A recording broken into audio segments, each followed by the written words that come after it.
One, two, one, two.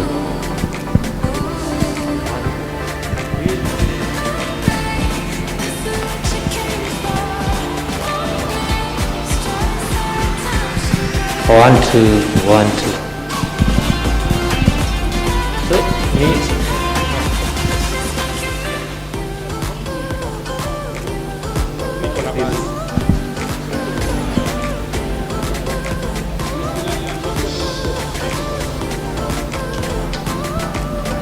Mostra hapo.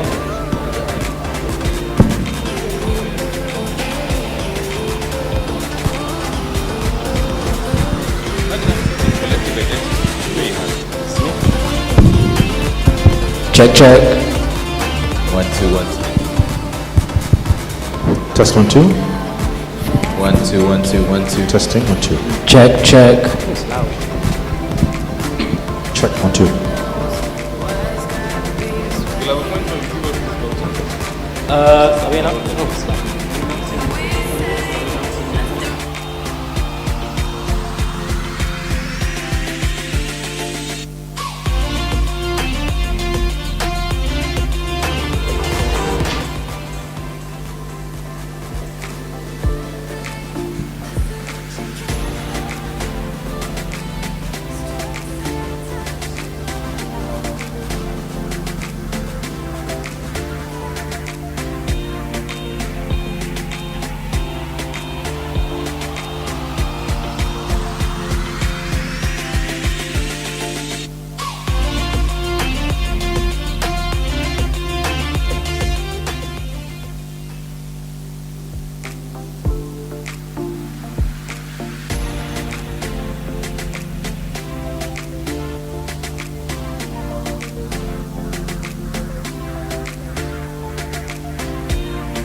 Welcome guys, everybody tuned in on the social media platforms. You're joining us here in Westgate Pop-Up Market on the first floor. Before we get going, I'm going to tell you why we're here. I'm sure you've seen the posters. We're here today to have a conversation around fatherhood. But before we do that, I just want to shout out all the sponsors that are making this possible. That is obviously the Westgate Pop-Up Market, as I mentioned. There's Quinn Peaks, who's provided us with this amazing furniture. We also have Spring Valley Coffee, and we have Faisal and Hugo Boss. Westgate Mall is open from 8 a.m. to 7 p.m. daily, and the restaurants open from 7 a.m. and close at 7 p.m. daily. So as we mentioned, we're going to have a conversation about fatherhood, and if you want to be part of the conversation on social media, simply use the hashtag Fatherhood Conversations. As you can see, I'm joined with two gentlemen here on my right and left. We have Mike Rashira, who is a radio host and a human rights lawyer. And we have Mwangera, I told you I'd mess it up. Mwangera Mutiga, who is an entrepreneur and a parenting coach. Welcome, gents. Thank you.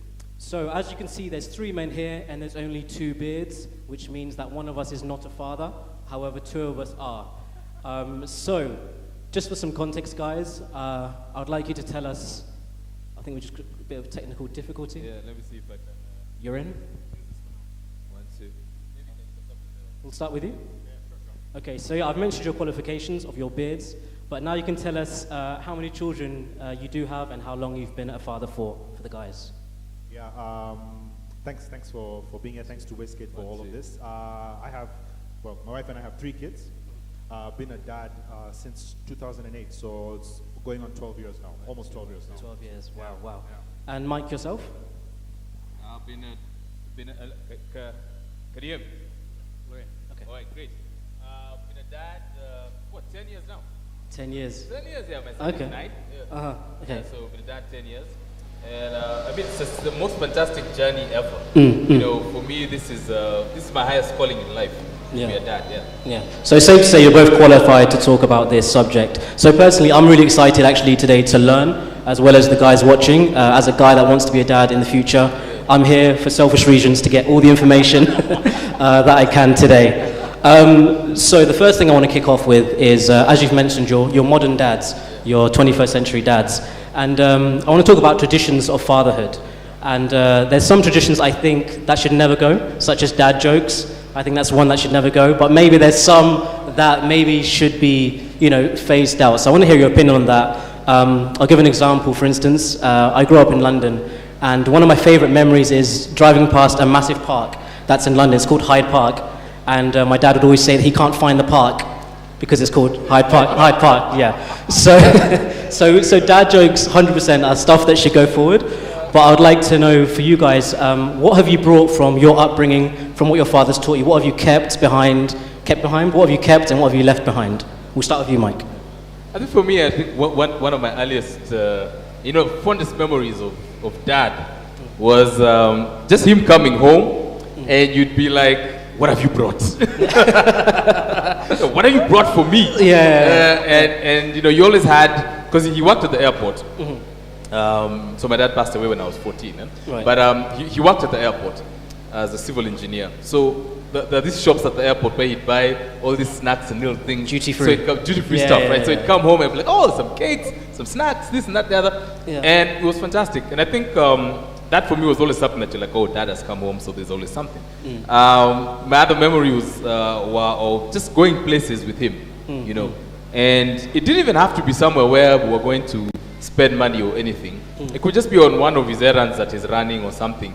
And spending that time with him while doing that was something that was, really, truly, was awesome. So quality time. Yeah, quality time. Yeah, My dad was also an amazing cook.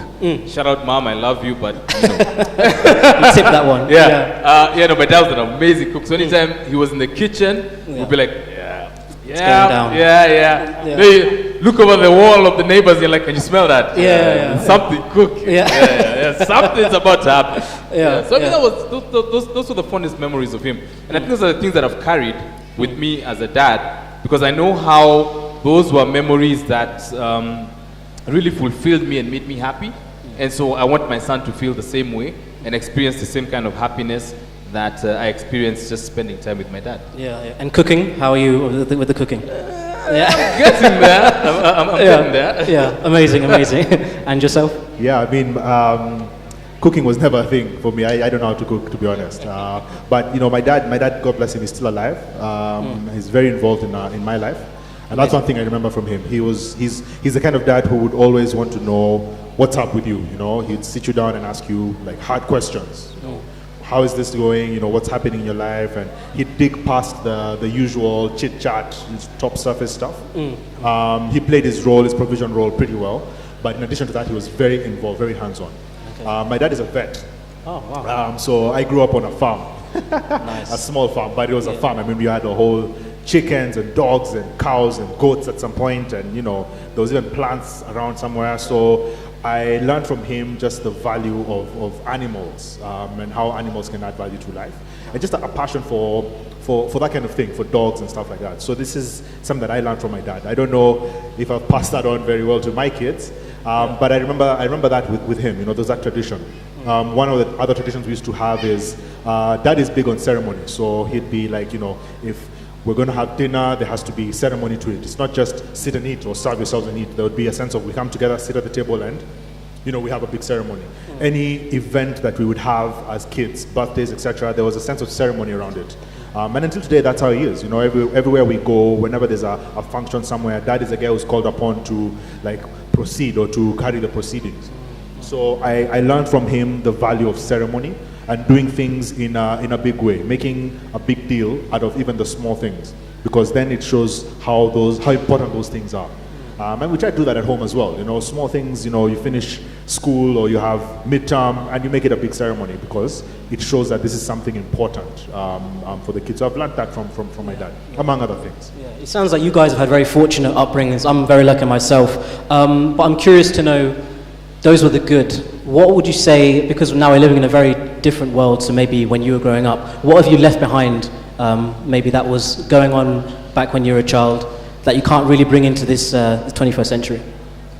I don't know. For me, there's not much in terms of because when you're a kid, and especially a boy, your dad is the first role model that you have. So dad can do no wrong. Except when he's punishing you.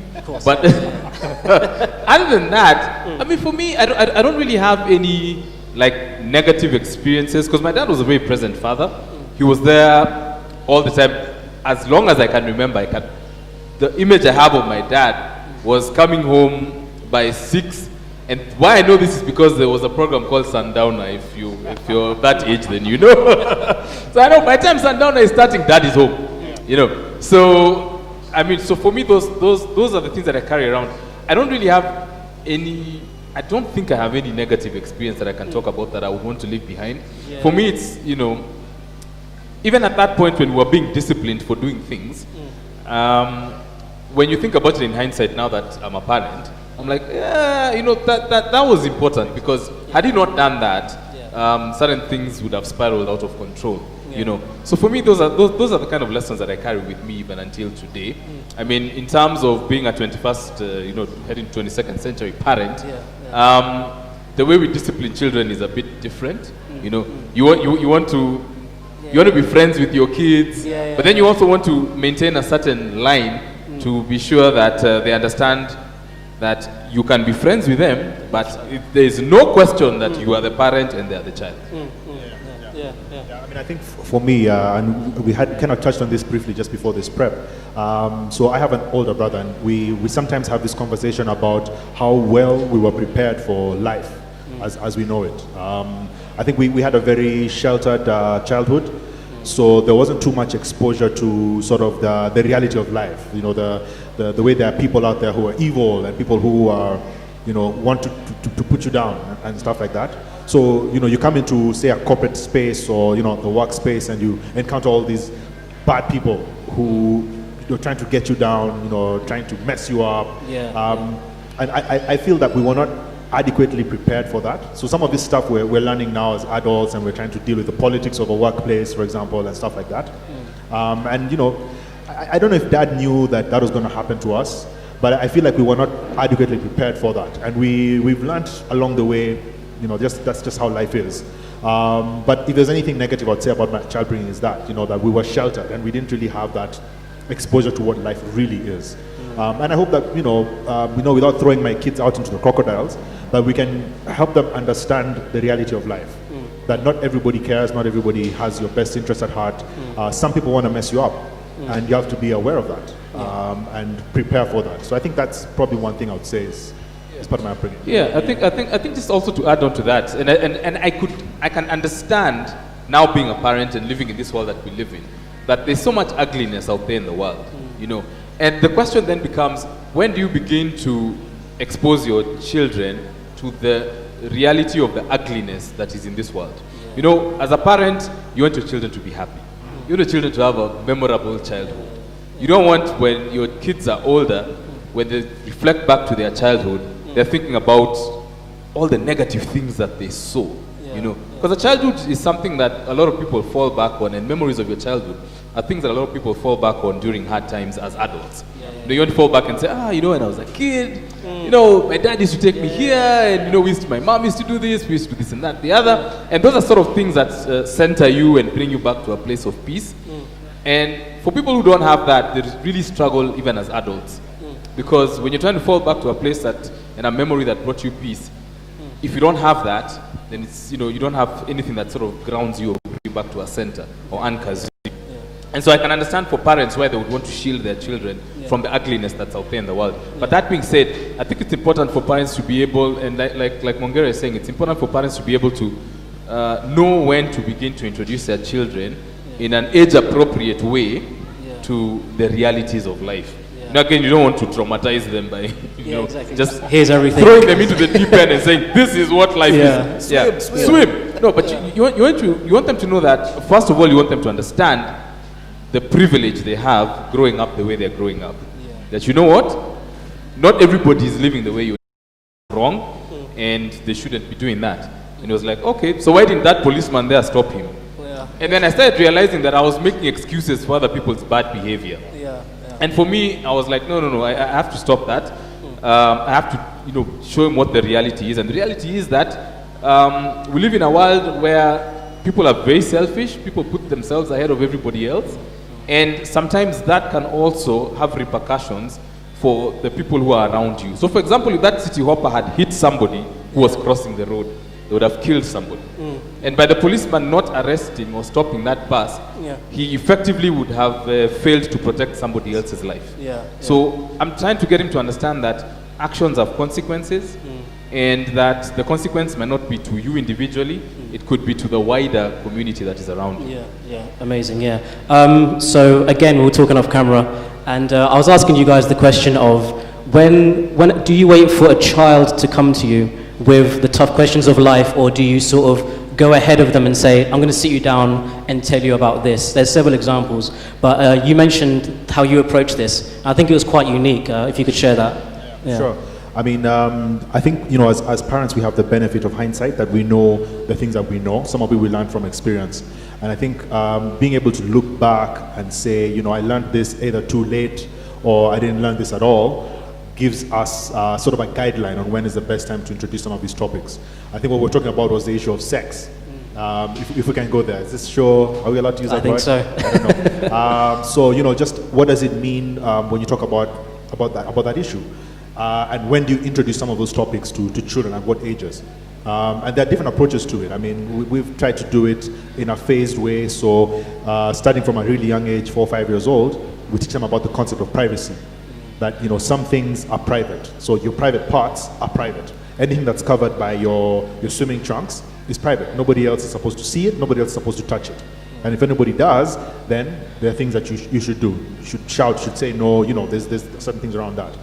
And then graduating that to an older age, when now we actually have the actual sex talk, right? And it's, this is what sex is, this is how it happens, this is the name of the organs that are involved in this.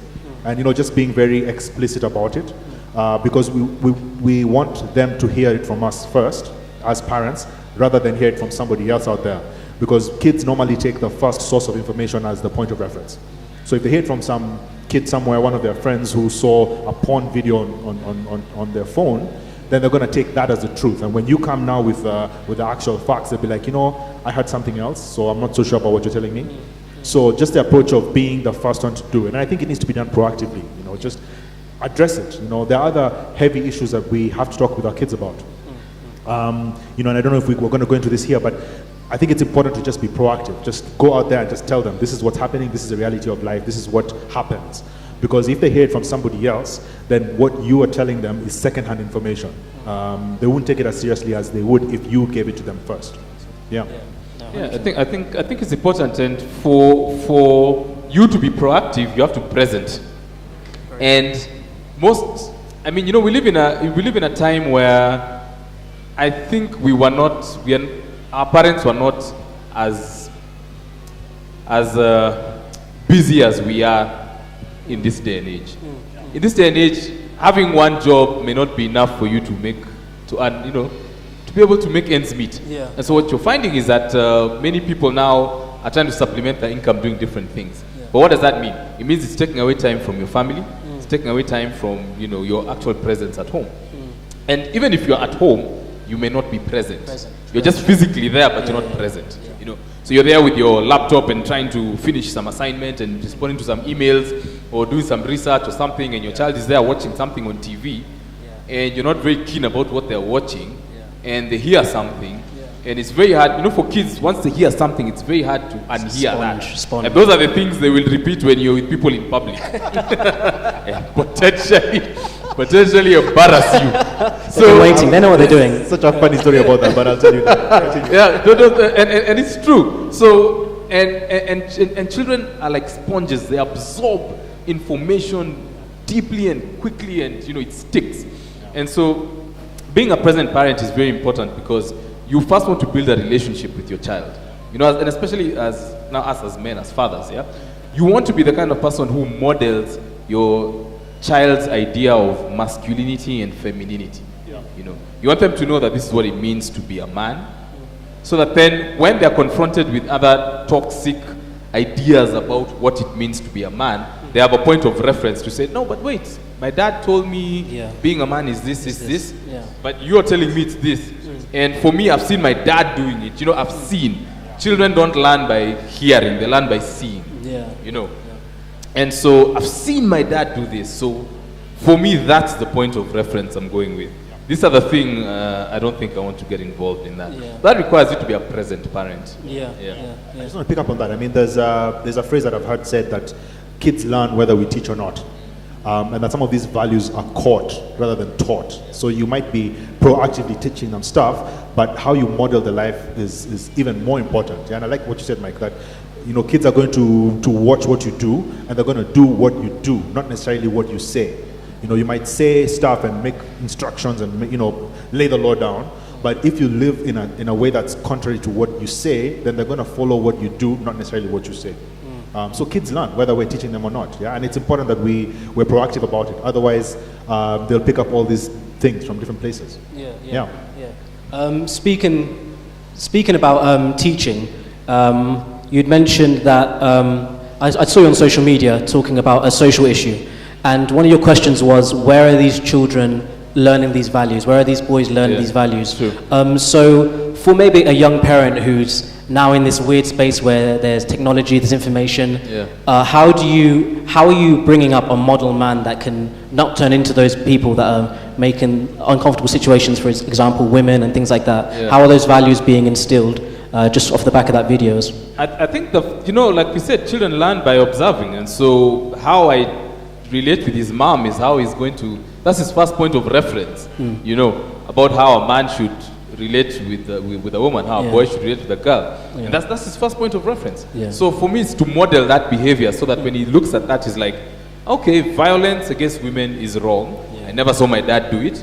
I never saw my dad treat my mom this way. So already he has got that moral anchor in him, and he has got a very strong point of reference where he's able to say, this is how a man should treat a woman, and a boy should relate with a girl. But also the conversations that I have with him about how to engage with the opposite sex. It's important that we begin to, because those are the things that he will carry with him as he grows up. And then when he's confronted with the flawed ideas about masculinity, he has got something very strong to lean back on and say, no, I can't do that. Yeah, You know. yeah. So it's important for men to be able to understand that being in the life of your child, especially if you have a boy, is really important, because their ideas of masculinity come from what they see you doing. Yeah, I think one of the things that we teach in our home is the concept of consent. That you know, a no is a no, and you know, if someone is not happy doing something simple like playing with you. So if my kids are playing a game and one of them doesn't want to play, and they say no, then that's a no. So just trying to inculcate the whole idea of consent, that I don't have to agree with what you're saying, and if I don't, then that's okay. And I'm hoping that, you know, over time, as my son gets older, he'll be able to incorporate some of those into his everyday, that a no is a no. And, you know, just because I really want this doesn't mean that somebody else has to agree with me. I think the idea of modeling that behavior is also important as well. And I think the thing about parenting is that, you know, we're not fully grown up ourselves. We're also learning. We're also growing as parents, as men. You know, there's stuff that I know now that I didn't know a month ago or a year ago. So there's a sense in which I am also morphing and growing as well. And it's important that I'm incorporating all these lessons that I'm learning into my fatherhood. You know, I think it's dangerous if we get stuck on, you know, this is how men behave, this is what we do, because then you don't learn. And when you learn, you grow. And when you grow, then you pass this on to your kids. Yeah. So I'm hoping that, you know, what we can do as men is understand that your life is not complete. You're still learning. You're still growing. There's still some ways for you to go. And as you grow and learn these lessons, you can be passing these on to your son. And more importantly is the nature of life, that you as a boy are also growing. And a point is going to come when you're going to need to pass this on to somebody else. So don't get stuck in your thinking. You know, be willing to change with new information. And I have to model that myself. Because if I don't, then I'm a hypocrite. I'm saying one thing, and he's going to do what I do, not what I say. No, that's very true, and it sounds like you're doing an amazing job, if I might say so myself. So, just before we go forward, I want to let everybody know that's on the social media, that if they want to interact, they need to use the hashtag Fatherhood Conversations. If you have any questions that you want to pose to these guys, or any takes from what you've heard so far, then you can include those in the comment section. Just a quick shout out as well to the sponsors you can see behind us, which is Hugo Boss, also Imperial Armani, Grill Shack, which is available on the ground floor. As I mentioned, Quim Peaks and Springfield, the new clothing store just behind us has some amazing offers, especially for Father's Day coming up if you want to surprise him. So guys, you've mentioned a few times quality time. And as we mentioned, you guys are professionals, wear multiple hats. And also you've referenced the women in your life a few times as well. How are you structuring your family? Because I think maybe 20 years ago, it used to be very clear, you know, man, I go to work, woman, look after the emotional needs of your children. So how are you morphing into the new modern man, taking into account your what you're doing for work, and also your relationship with your wife, and how you're being able to navigate that as a whole group? I think for me, the first thing is to be very deliberate about how I use my time. Yeah. You know, and understanding that my first priority is family. Everything else comes after that, you know. And so what I do, because I wear multiple hats, is to ensure that I try and maximize my day and try and arrange my hours in a way that when I finish work, I don't bring work home. That's one thing. If there's work that needs to be done, it will be done tomorrow, whatever has remained. I try not to bring work home. If I do bring work home, I have still make sure that I spend time with family. When they've gone to bed, now I can continue work. But I have to make sure that there is that time that I give to them, and especially my son. And so the other thing that I try to do is to get him to understand, what does daddy do? So I take him along to, he's been with me on radio. Oh wow, really? I've brought him see him studio. working, he has seen me at the radio station. He knows, okay, when dad says he's going to work on the radio, this is what he's going to do.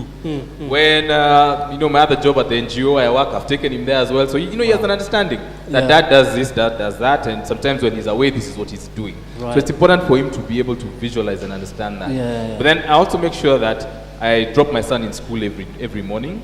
And the reason I do that is because I want to be in touch with what he's learning. I want to be in touch with who his friends are. So when he comes home and says, oh, you know, so-and-so did this, or so-and-so told me, I can picture who he's talking about. Exactly, and advise as well, right, on that. Yeah. And exactly, and I know all his teachers, I know everyone in his class, I know who he plays with, I know who does what. Amazing. So so I'm very, very aware. Yeah. And there is, and so I want to be in his life that way, so that when he's talking to me, so that he feels free to be able to come and talk to me about things. Yeah. And he knows I'll understand. When he says, oh, somebody did this, he knows I understand what and who he's talking about. Yeah. You know. And the reason why I try and make those hours available is because if you try and calculate how many hours as a parent you spend with your children, you'll be really shocked. In any ordinary working day, your child will probably wake up maybe at 6 to get ready for school. You're also getting ready for work. If you're not dropping your child in school, you're probably going to see them for 15 minutes. You'll be out working and come back maybe at 8 o'clock or 7 o'clock. Your child may be asleep by that point, and which you missed. If they are not, you're maximum going to have 20 minutes with them. So that's 35 minutes in a day you spent with your kid. Okay? Do you know how ridiculous that is? It's 35 minutes you spent with the kid. You know, if you calculate that throughout the week, you probably have not spent more than 24 hours with your child in a week. So where are they learning their values from? Out there. You know, it's out there. Yeah? And so as parents, that's why I'm saying we need to be present. Like for me, it's very difficult to get me over the weekends to do anything. Because weekends I completely block off. I'm like, you cannot get me on weekends. If you want anything to do with me, get me on a weekday. Wow, that's incredible. And I'm going to come to you. We have to take a quick break, and then we're going to come back. You can have a little think about your answer as well. But yeah, if you want to get involved, the hashtag is Fatherhood Conversations, and we'll be answering your questions at the end. Thank you.